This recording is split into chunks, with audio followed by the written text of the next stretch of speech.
Dengan hak keuangan kepala daerah dan wakil kepala daerah. Kan tidak masuk akal, gaji kepala daerah itu hanya sekitar 5-6 juta rupiah. Sementara kos politiknya tinggi, dan karena itu kita memang harus memberikan hak keuangan yang rasional, yang proporsional. Salah satu usul kami adalah mereka mendapatkan sekian persen dari pendapatan asli daerah. KPK yang telah meng-OTT ini Bupati Kuan Sing yang diduga menerima suap land cruiser. Ya, kita tentu turut prihatin, dan yang kedua tentu kita harus melakukan perubahan yang signifikan terhadap beberapa hal. Satu, terkait dengan biaya politik yang tinggi ya, yang dihasilkan di dalam proses pemilihan kepala daerah kita. Yang kedua, soal hak keuangan kepala daerah yang memang kita akui masih sangat terbatas. Kemarin Komisi 2 DPR RI menerima aspirasi dari Asosiasi Wakil Kepala Daerah yang menyampaikan hal yang sama, dan kami merekomendasikan kepada pemerintah untuk melakukan revisi terhadap sejumlah peraturan perundang-undangan, terutama terkait dengan hak keuangan kepala daerah dan wakil kepala daerah. Kan tidak masuk akal, gaji kepala daerah itu hanya sekitar 5-6 juta rupiah. Sementara kos politiknya tinggi, dan karena itu kita memang harus memberikan hak keuangan yang rasional, yang proporsional. Salah satu usul kami adalah mereka mendapatkan sekian persen dari pendapatan asli daerah. Jadi kemampuan mereka meningkatkan PAD harusnya juga berkorelasi dengan hak keuangan mereka. Dan kalau itu di-state dengan baik, diatur dengan baik melalui peraturan perundang-undangan, harapan kita tentu penyalahgunaan kewenangan termasuk korupsi di dalamnya itu bisa kita minimalisir. Tapi kalau korupsi karena keserakahan dan seterusnya itu kan hal yang lain. Tugas kami di Komisi 2 DPR adalah ingin memastikan bahwa sejumlah regulasi dan tata kelola pemerintahan itu bisa berjalan dengan baik untuk meminimalisir kejadian-kejadian serupa. Itu berapa persen Mas dari PAD-nya Mas? Kami sekarang minta kepada pemerintah, karena dasarnya PP, kita tunggu usulan dari pemerintah. Memang idealnya sekitar mungkin ya 20% lah. Itu berbagi dengan wakil kepala daerah. Jadi 20% dari total PAD dibagi buat ke kepala daerah. Hak keuangan ya, hak keuangan untuk kepala daerah. PAD itu begini.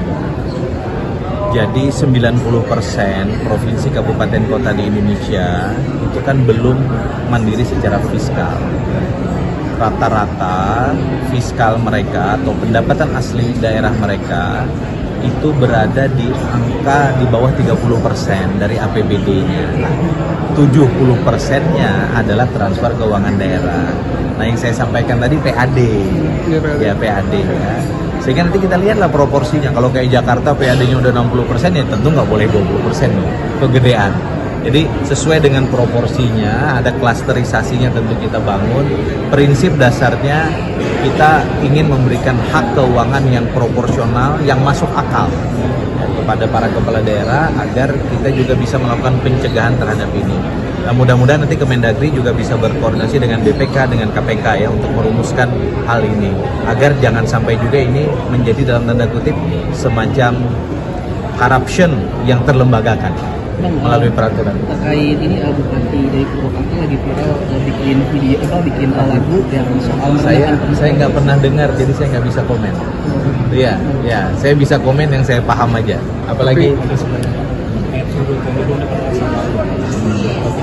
ya, kami kemarin rapat koordinasi dengan pimpinan DPR terkait dengan RUU Pemilu. Kita sepakati untuk terus mempertajam dan terinventarisir masalah, dan pimpinan DPR dalam hal ini adalah Prof. Dasko memberikan dukungan terhadap kegiatan yang selama ini dilakukan oleh Komisi 2 DPR RI, mengundang sejumlah pakar, ahli, dan stakeholders kepemiluan ke Komisi 2, dan beliau juga menyampaikan, memberikan arahan untuk kami melakukan silaturahmi kepada partai-partai non-parlemen dan organisasi kemasyarakatan seperti Nahdlatul Ulama, Muhammadiyah, ya, mungkin Walubi dan seterusnya, termasuk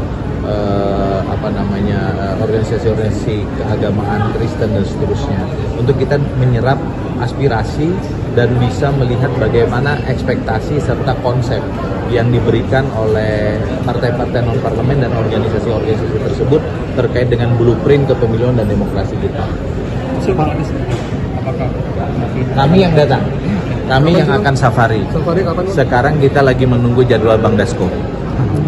Kalau kami dari sisi Komisi 2 sebagai prajurit siap. Pak, kembali ke Bupati Kuansing. Kemudian di Provinsi Riau ini kan udah ke-7 kali ya. Jawaban saya sama. Ini bukan hanya untuk Riau, ini kita ingin memperbaiki seluruh governance untuk Indonesia. Akan ada tensi khusus juga sih di Provinsi Riau itu sendiri karena udah 7 kali kepala daerah ini kena. Bagi kami ini fenomena yang mestinya juga bisa terjadi dimanapun, mestinya ya. Dan karena itu pembenahannya nggak bisa kasus by kasus. Harusnya pembenahannya adalah pembenahan kelembagaan, pembenahan tata kelola, dan pembenahan regulasi. Bang, satu lagi Bang, belakangan kan muncul isu terkait skenario misalkan paslon capres cawapres itu diusung minimal 3 partai parlemen seperti yang diungkapkan Pak Beni. Kalau dari Komisi 2 menyikapi gimana Bang? Yang jelas sampai hari ini kami itu belum membahas tentang substansi norma terkait dengan perubahan Undang-Undang 7 2017 tentang pemilu. Sehingga apa yang disampaikan Pak Beni melalui artikelnya di salah satu media nasional, itu juga kita mau nanya ke Pak Beni dapat info dari mana? Saya sudah komunikasi juga dengan teman-teman misalnya dari fraksi Demokrat, ada wakil kami Kang Deddy Yusuf dari Demokrat, ya sama, kita juga belum dapat info dari mana-mana. Nanti kita tanya ke Pak Beni lah. Yang jelas menurut saya ya, kita jangan memprediksi terlalu jauh sesuatu yang belum kita kerjakan. Ini bisa jadi juga akan mengganggu nanti komunikasi politik dan soliditas kita antar partai. Kita kan ingin membahas ketentuan undang-undang pemilu ini dengan penuh keterbukaan, transparansi, dan optimisme kita untuk melakukan perbaikan baik itu pemilu legislatif maupun pemilu presiden sebagaimana diatur dalam Undang-Undang 7 2017. Oke, terima kasih loh. Operasi tangkap tangan ini disinyalir ada kebocoran, ada informasi KPK nggak soal itu, benar atau nggak ada kebocoran? Kami akan terus menelusuri informasi tersebut. Yang pasti memang tim melakukan pencarian kepada pihak-pihak terkait, diantaranya Bupati dan juga Sekda yang sampai dengan saat ini belum ditemukan. Sore kami akan menyampaikan update terkait dengan kegiatan penyelidikan tertutup yang dilakukan oleh KPK di wilayah Kabupaten Kuantan Singingi, Kuansing, Provinsi Riau, bahwa dalam peristiwa tertangkap tangan tersebut tim penyelidik mengamankan sejumlah 10 orang. 9 orang diantaranya diamankan di wilayah Kuansing dan 1 orang lainnya diamankan di wilayah Jakarta.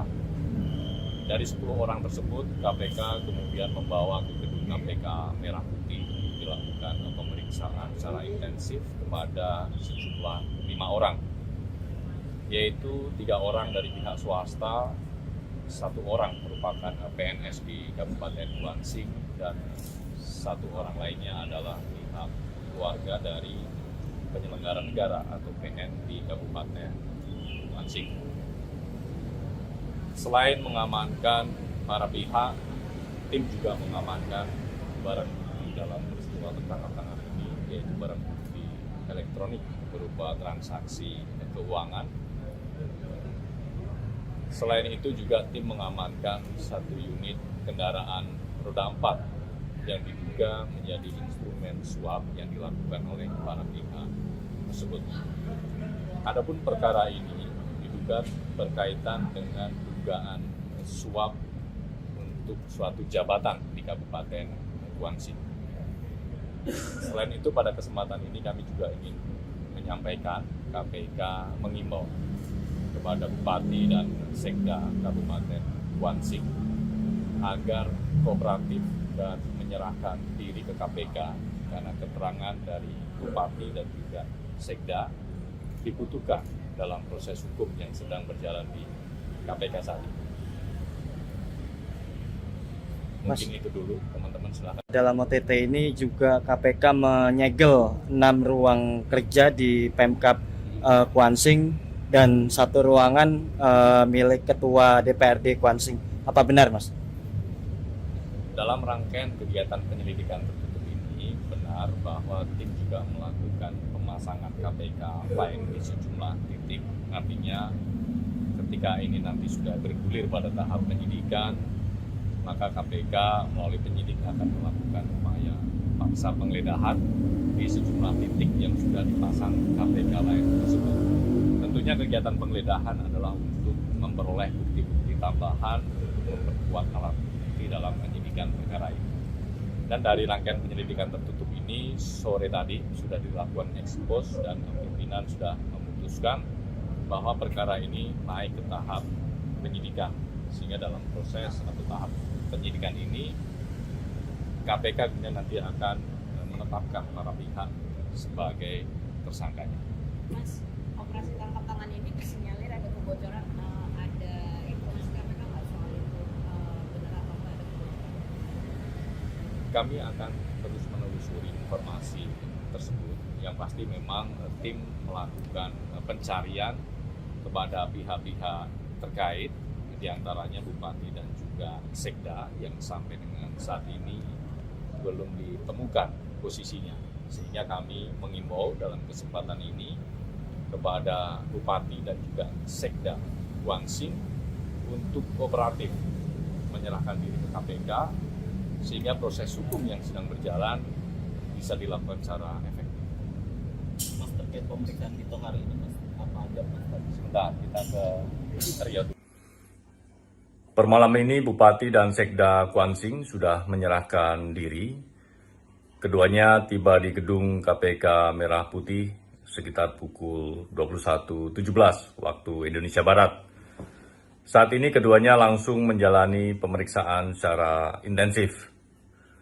Adapun dalam prosesnya, tim membawa yang bersangkutan dari Bandara Soekarno-Hatta menuju gedung KPK Merah Putih. Ketua Umum Pemuda Pancasila, Yapto Suryo Sumarno, kembali menjalani pemeriksaan di Komisi Pemberantasan Korupsi. Yapto diperiksa sebagai saksi dalam perkara dugaan gratifikasi yang menjerat mantan Bupati Kutai Kartanegara, Rita Widyasari. Izin Bapak.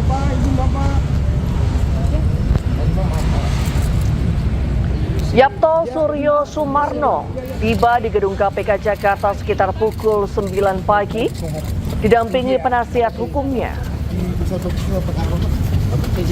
Yapto tidak memberikan pernyataan apapun kepada awak media dan langsung melengang ke dalam gedung. Juru bicara KPK Budi Prasetyo mengatakan pemeriksaan terhadap Yapto dijadwalkan kembali oleh penyidik untuk mendalami perkara dugaan penerimaan gratifikasi terkait pembayaran per metrik ton batu bara di wilayah Kutai Kartanegara.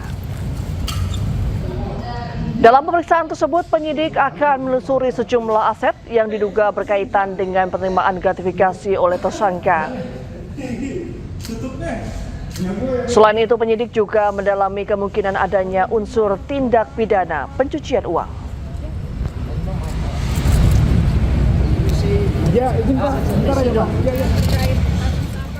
Informasi selanjutnya, pemirsa, Polda Metro Jaya menegaskan sudah mengantongi surat tugas dan surat izin penggeledahan. Kuasa hukum Polda Metro Jaya meminta hakim menolak seluruh permohonan Roy Suryo.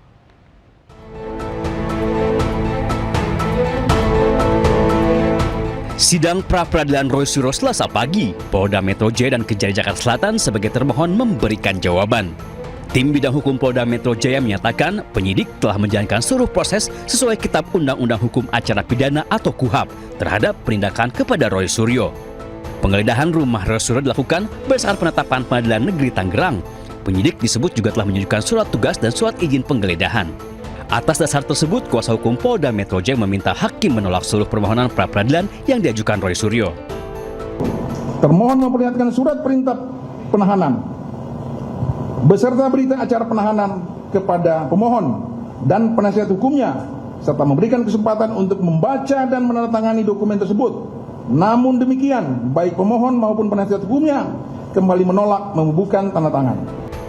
Roy Suryo bersama kuasa hukumnya menilai jawaban Polda Metro Jaya tidak konsisten. Rencananya pada sidang lanjutan, Roy akan menghadirkan saksi. Saya pun juga kaget ketika loh, kok balik lagi ke KUHAP yang lama, padahal itu jelas-jelas ya. Secara detail secara hukumnya tadi sudah jelas. Dan besok pagi ya itu memang akan ada saksi yang juga kami hadirkan dan itu akan jelas akan membantah apa-apa yang tadi telah disampaikan. Termasuk mereka menghindar dari satu syarat yang sangat penting. Bukan hanya satpam. Yang paling penting itu adalah ada perwakilan dari penduduk setempat. Sidang pra-peradilan diajukan Roy Suryo untuk menguji sah atau tidaknya tindakan penyidik Polda Metro Jaya. Di Jakarta, Tim Liputan iNews melaporkan. Subscribe, share, like, and comment. Subscribe, share, like, and comment. Subscribe, share, like, and comment. Subscribe, share, like, and comment. Subscribe, share, like, and comment.